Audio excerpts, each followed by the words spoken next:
Hello guys, welcome back to my mini blogs. Guys, আজকে আবার চলে গিয়েছিলাম একটা বান্ধবীর বিয়েবাড়িতে। দেখো, বিয়েবাড়িতে যাওয়ার পরে যখন খাবার দাবার খেতে বসি তখন প্রথমেই আমাদেরকে লেবু, সালাড এবং সস দিয়ে দেয়। এটা হলো আমি, আর পাশেরটা আমার বন্ধু, যে এর থেকে খেতে আরম্ভ করে দিয়েছে। আমিও তার দেখে দেখে সসে লাগিয়ে সালাডগুলি খেয়ে ফেললাম।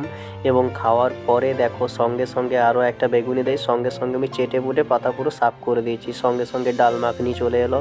এবং দেখো, এটা বাটোয়ারা চলে এলো। ডাল মাখনিকে সঙ্গে নিয়ে বাটোয়ারাকে মাখিয়ে আমি খেয়ে নিলাম। তা করতে করতে খেতে খেতে কমন রাইস চলে এসেছিলো, এবং কমন রাইস আমি খুব অল্প পরিমাণে নিয়েছিলাম।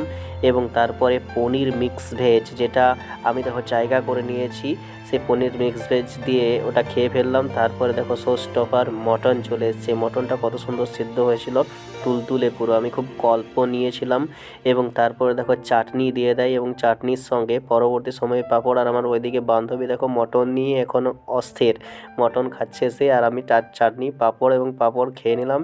এবং তারপরে মিষ্টি দেয়, এবং মিষ্টি দেওয়ার পরে এখানে দেখো আইসক্রিম দিয়ে দেয়। তো বাই বাই গাইস।